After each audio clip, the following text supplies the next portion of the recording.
নমস্কাৰ সকলোকে। আমি আজি আলোচনা কৰিম আমাৰ বিজ্ঞানৰ chapter 1 physical and chemical changes around আছ আৰু অসমীয়াত আমাৰ চাৰিওফালৰ ভৌতিক আৰু ৰাসায়নিক পৰিৱৰ্তন। দুটা মিডিয়ামতে দিয়া আছে, এটা ইংলিছ মিডিয়াম আৰু এটা অসমীয়া মিডিয়াম। আমি অসমীয়া মিডিয়ামতে আলোচনা কৰিম। চেপ্টাৰটোৰ নাম আমাৰ চাৰিওফালৰ ভৌতিক আৰু ৰাসায়নিক পৰিৱৰ্তন। আমি ইয়াৰ ইনসাইড কুৱেশ্যন আৰু এক্সাৰচাইজবিলাক কৰিম, অনুশীলনীবিলাক কৰিম। প্ৰথমত আমি ইনসাইডবিলাক পঢ়ি লওঁ। ইনসাইডত ভেৰি ইম্পৰ্টেণ্ট কুৱেশ্যন, ভৌতিক পৰিৱৰ্তন কাক বোলে? এইটো ভেৰি ইম্পৰ্টেণ্ট। তোমালোকে ভালকৈ চাই ল'বা এই কুৱেশ্যনটো। যে ভৌতিক পৰিৱৰ্তন কাক বোলে? যিবোৰ পৰিৱৰ্তনত পদাৰ্থৰ কেৱল ভৌতিক ধৰ্ম যেনে পদাৰ্থৰ আকৃতি, আকাৰ বা অৱস্থা জড়িত হৈ থাকে, সেইবোৰক ভৌতিক পৰিৱৰ্তন বোলা হয়। ভৌতিক পৰিৱৰ্তনৰ এটা উদাহৰণ আহিলে আমি লিখিব পাৰোঁ, যেনে বৰফ গলি যোৱা। এইটো এটা ভৌতিক পৰিৱৰ্তন। এইটো ভেৰি ইম্পৰ্টেণ্ট। তোমালোকে ভালকৈ চাই ল'বা এইটো। আৰু ছেকেণ্ডটো হ'ল ৰাসায়নিক পৰিৱৰ্তন কাক বোলে? এই ৰাসায়নিক পৰিৱৰ্তন কাক বোলে? যিবোৰ পৰিৱৰ্তনত এবিধ বা ততোধিক নতুন পদাৰ্থ উৎপন্ন হয়, সেইবোৰক ৰাসায়নিক পৰিৱৰ্তন বোলা হয়। এইটোৱে ইম্পৰ্টেণ্ট হয়, তোমালোকে ভালদৰে চাই ল'বা এইবিলাক ইনসাইডত। তাৰপিছত আৰু ইম্পৰ্টেণ্ট, যেনে এই মামৰে ধৰা কাক বোলে? মামৰে ধৰা কাক বোলে? এইটো হ'ব ইয়াৰ পৰা হ'ব, এইটো ইয়াৰ পৰা হ'ব।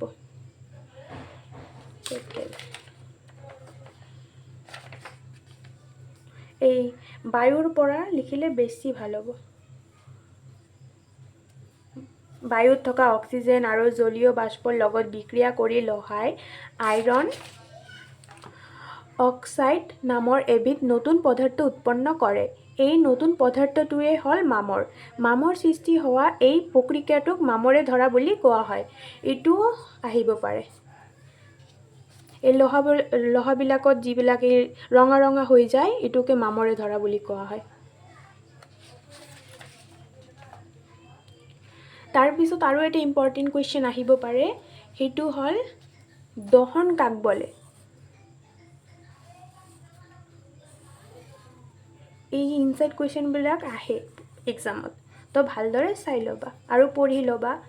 এই ইনসাইড কুৱেশ্যনবিলাক এটা কিতাপত, বহীত লিখি ল'বা।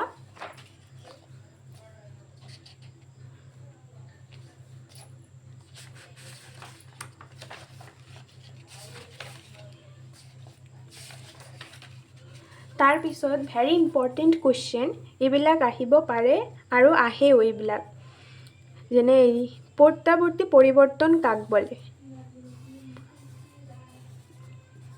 যি পৰিৱৰ্তন পদাৰ্থ বা কোনো বস্তুৰ মূল ৰূপ বা অৱস্থা পুনৰ ঘূৰাই পাব পাৰি, তেনে পৰিৱৰ্তনক প্ৰত্যাৱৰ্তী পৰিৱৰ্তন বোলে।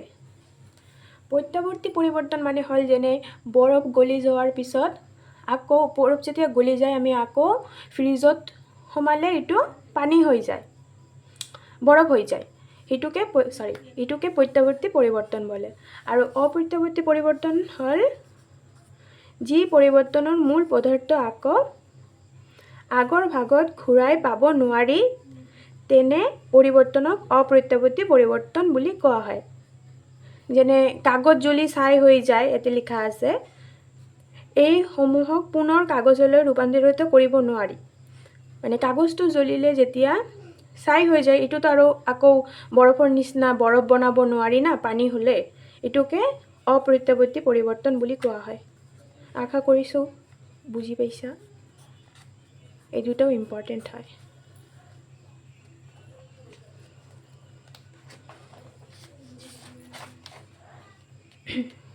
তাৰপিছত এইটো আহিব পাৰে, বিচূৰ্ণী ভৱন কাক বোলে? এইটো অলপ চাই ল'বা ইনসাইডত। তাৰপিছত এই খহনীয়া কাক বোলে? এইটো অলপ ইনসাইডত চাই ল'বা তোমালোকে ভালদৰে, কিতাপত আছে পেজ নাম্বাৰ 26। আৰু এই তোমালোকে কি কি শিকিলাটো আৰু ভালদৰে চাই ল'বা, কিয়নো ইয়াতে সবকেইটা ভিতৰৰ কুৱেশ্যন ইয়াতে দিয়া আছে ইম্পৰ্টেণ্ট কেইটা, যেনে মই দিলোঁ ভৌতিক পৰিৱৰ্তন, ৰাসায়নিক পৰিৱৰ্তন, তাৰপৰে ৰাসায়নিক পৰিৱৰ্তন উদাহৰণ দিয়া দুটা আহিব পাৰে, যেনে ৰন্ধন বা মামৰে ধৰা বা দহন, এইবিলাক ৰাসায়নিক পৰিৱৰ্তনৰ উদাহৰণ। তাৰপিছত আহিব পাৰে এই প্ৰজ্বলন, উষ্ণতা কাক বোলে, ইটোও আহিব পাৰে, তোমালোকে ভালদৰে চাই ল'বা। আমি এতিয়া অনুশীলনীবোৰ আলোচনা কৰিম, তোমালোকে ভালকৈ পঢ়িবা আগৰকেইটা ইনসাইড কুৱেশ্যনবোৰ। আৰু এতিয়া এই শুদ্ধ উত্তৰৰ গ'লটো 1 নম্বৰত দিয়া আছে, শুদ্ধ উত্তৰৰ গ'লটো সম্পূৰ্ণকৈ পূৰ কৰা। ইয়াত পূৰ কৰিব দিছে কোনটো শুদ্ধ, মানে এ হয় না বি হয় না চি না ডি, এইটো। তো তলৰ কোনটো ভৌতিক পৰিৱৰ্তনৰ উদাহৰণ, এইটো হ'ব চি নম্বৰ, বৰফ গলি যোৱা। তাৰপিছত তলৰ কোনটো ৰাসায়নিক পৰিৱৰ্তন, মেগনেছিয়ামৰ ফিতা জ্বলোৱা, এইটো হ'ব। তাৰপিছত 3 নম্বৰ দিয়া আছে, তলৰ কোনটো পৰিৱৰ্তন প্ৰত্যাৱৰ্তন কৰিব নোৱাৰি, কাগজ জ্বলোৱা।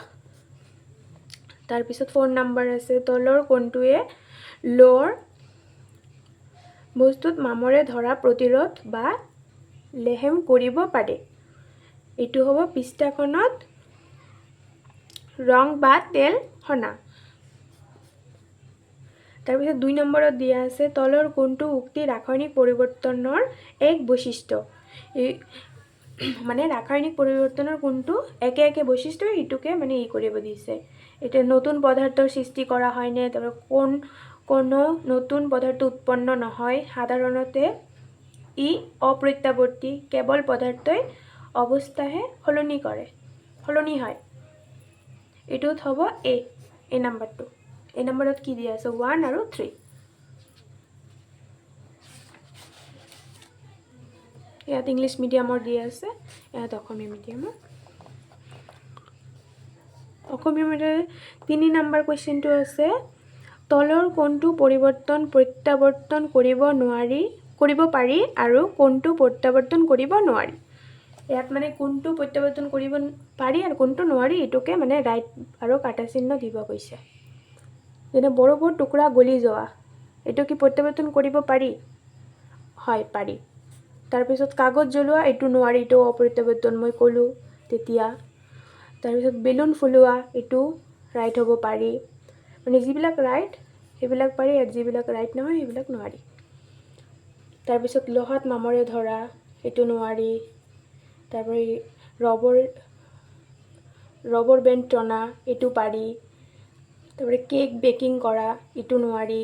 তাৰপিছত পেন্সিল জঙা কৰা, এইটো নোৱাৰি। পানীত ঠাণ্ডা কৰি বৰফলৈ পৰিৱৰ্তন কৰা, এইটো পাৰি। তাৰপিছত 4 নম্বৰ কুৱেশ্যনটো হ'ল, তলত দিয়াবোৰ শুদ্ধ নে অশুদ্ধ, যদি অশুদ্ধ হয় সেইটো শুদ্ধকৈ লিখা। এইটো মানে এইটো কি হ'ব, পানী বৰফ হোৱাটো এটা ৰাসায়নিক পৰিৱৰ্তন, এইটো অশুদ্ধ হ'ব। কিয় কাৰণ পানী বৰফ হোৱাটো এইটো হ'ব ভৌতিক পৰিৱৰ্তন, সেইকাৰণে। আৰ এইটো হ'ব কাঠ জ্বলালে ছাই, কাৰ্বন ডাই অক্সাইড, জলীয় বাষ্প আদি নতুন পদাৰ্থ উৎপন্ন হয়, এইটো শুদ্ধ হ'ব। কাগজ ফাটি জ্বলোৱাটো এটা ভৌতিক পৰিৱৰ্তন, হয়, এইটো শুদ্ধ হ'ব। আৰ এইটো ডি নম্বৰটো পানী ভাপ হোৱাটো এটা ৰাসায়নিক পৰিৱৰ্তন, এইটো অশুদ্ধ হ'ব, কাৰণ এইটো পানী ভাপ হোৱাটো এটা ভৌতিক পৰিৱৰ্তন, সেইকাৰণে। এতিয়া মই তোমালোকক 5 নম্বৰটো কৰি দি আছোঁ, খালী ঠাই পূৰ কৰা। এই নম্বৰ দি আছে, লোহাত মামৰে ধৰাটো এটা ডেছ পৰিৱৰ্তন আৰু ই ডেছ হ'ব নোৱাৰে। লোহাত মামৰে ধৰা এটা ৰাসায়নিক পৰিৱৰ্তন, ইয়াতে মই লিখি দিছোঁ ৰাসায়নিক পৰিৱৰ্তন আৰু ই প্ৰত্যাৱৰ্তী হ'ব নোৱাৰে। নেক্সটটো আছে, পানীত নিমখ দ্ৰৱীভূত কৰা এটা ভৌতিক পৰিৱৰ্তন, কাৰণ কোনো নতুন পদাৰ্থ গঠন নহয়, এইটোৰ এনসাৰটো হ'ব ভৌতিক আৰু কোনো নতুন পদাৰ্থ গঠন নহয়। আৰু চি নাম্বাৰটো আছে ভাত ৰন্ধা প্ৰক্ৰিয়াটো এটা ৰাসায়নিক পৰিৱৰ্তন। তো ইয়াতে ৰাসায়নিক লিখি ল'বা তোমালোকে। আৰু ডি নম্বৰটো দিয়া আছে মাখন গলি যোৱাটো এটা ভৌতিক পৰিৱৰ্তন, কিন্তু মাখন জ্বলোৱাটো এটা ৰাসায়নিক পৰিৱৰ্তন। তাৰপিছত 6 নম্বৰ কুৱেশ্যনটো হ'ল কাগজ ফালি পেলোৱা আৰু কাগজ জ্বলোৱা একে ধৰণৰ পৰিৱৰ্তন নেকি? কাৰণ দৰ্শোৱা। উত্তৰটো হ'ব নহয়। কাগজ ফালি পেলোৱা আৰু কাগজ জ্বলোৱা একে ধৰণৰ পৰিৱৰ্তন নহয়।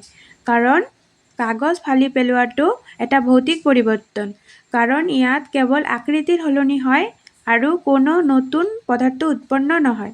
আনহাতে কাগজ জ্বলোৱাটো এটা ৰাসায়নিক পৰিৱৰ্তন, কাৰণ ইয়াত কাগজখন পুৰি ছাই আৰু গেছ দৰে সম্পূৰ্ণ নতুন পদাৰ্থৰ সৃষ্টি হয়।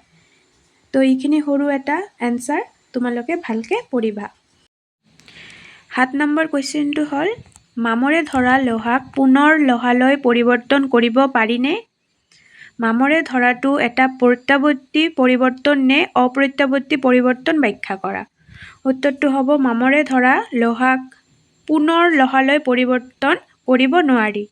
মামৰে ধৰাটো এটা অপ্ৰত্যাৱৰ্তী পৰিৱৰ্তন। তাৰপিছত ব্যাখ্যাটো কৰিবা। ব্যাখ্যাটো হ'ল লোহা বায়ু আৰু পানীৰ সংস্পৰ্শলৈ আহিলে ক্ৰিয়া কৰি আইৰণ অক্সাইড নামৰ এক নতুন পদাৰ্থ গঠন কৰে। এই নতুন পদাৰ্থটোৰ পৰা পুনৰ মূল লোহা ঘূৰাই পোৱাটো অসম্ভৱ। সেয়ে এই পৰিৱৰ্তনটো স্থায়ী আৰু অপ্ৰত্যাৱৰ্তী।